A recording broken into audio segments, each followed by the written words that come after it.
എല്ലാവർക്കും good morning തരണം എന്നാണ് എൻ്റെ ആഗ്രഹം. പക്ഷേ എൻ്റെ ഇന്നൊരു ബാഡ് മോർണിംഗാണ്. കാരണം ഞാൻ രാവിലെ തന്നെ എനിക്കിന്നൊരു പൊട്ട വാർത്ത കേട്ടിട്ടാ. എൻ്റെ ഇൻസ്റ്റാഗ്രാമിലും വാട്സപ്പിലൊക്കെ നിറച്ച് വീഡിയോസും മെസ്സേജും വന്നേക്കാം. ഞാൻ എടുത്ത് നോക്കിയപ്പോൾ നമ്മുടെ നാട്ടിൽ തന്നെ ഈ തൃശ്ശൂർ തൈക്കാട്ടുശ്ശേരിയിൽ ഒരു നായിൻ്റെ മോൻ ഒരു നായ്ക്കുട്ടീനെ പാവം വണ്ടിയുടെ ബാഗിൽ കെട്ടിയിട്ട് വലിച്ചഴച്ച് കൊണ്ടുപോയിക്കണം.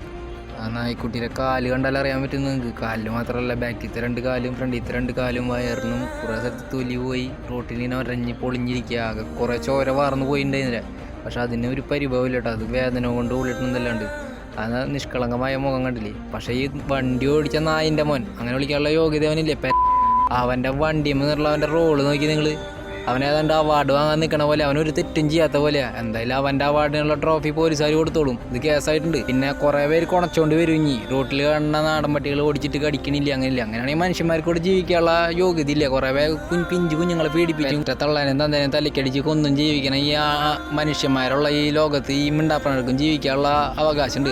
ഇപ്പം എന്തായാലും ഈ നായ്ക്കുട്ടി സേഫാണ്. ഇവനെ കറക്റ്റ് സമയത്ത് രക്ഷിച്ച കാരണം ആശുപത്രിയിൽ കൊണ്ടുപോയി സെറ്റാക്കി എടുത്തിട്ടുണ്ട്. പോസ് എന്ന് പറഞ്ഞ സംഘടനക്കാരാണ് ഇപ്പോൾ ഇവനെ ഏറ്റെടുത്തേക്കുന്നത്. അവരാണ് ഇതിൻ്റെ ട്രീറ്റ്മെൻറ്റ് ഒക്കെ നോക്കിക്കണത്. ചെക്കനെ അഡോപ്ഷന് കൊടുക്കുന്നുണ്ട്. വളർത്താൻ താല്പര്യമുള്ളവർ മാത്രം ഉണ്ടാ. ഈ സിമ്പതിക്ക് വേണ്ടി വാങ്ങരുത്. വളർത്താൻ താല്പര്യമുള്ളവർക്ക് മാത്രം അവർ കൊടുക്കുന്നുണ്ട്. പെട്ടെന്നുള്ള ഒരു തിരക്ക് നായ്ക്കുട്ടീനെ മേടിച്ച് വളർത്തിയിട്ട് അതിൻ്റെ റോട്ടിൽ ഉപേക്ഷിക്കാനാണെന്നുണ്ടെങ്കിൽ ആരും ഇതിന് നിൽക്കരുത്. കർമ്മ എന്ന് പറഞ്ഞൊരു സംഭവമുണ്ട്. ഞാനതിൽ വിശ്വസിക്കുന്നു. നിങ്ങൾ വിശ്വസിച്ചാലും ഇല്ലെങ്കിലും നിങ്ങളത് പിന്തുടരും. വയസ്സാം കാലത്ത് നിങ്ങളും ഇതേപോലെ ഉപേക്ഷിക്കപ്പെടും. ഇത് നിങ്ങൾ നോട്ട് ചെയ്ത് വെച്ചോ. ഇത്തരം പറഞ്ഞുകൊണ്ട് ഈ വീഡിയോടെ നിർത്താം. നാളെ മേലേക്ക് ഇങ്ങനെ ഒന്നും ആരും ചെയ്യരുതിട്ടാ. പാപം കിട്ടും.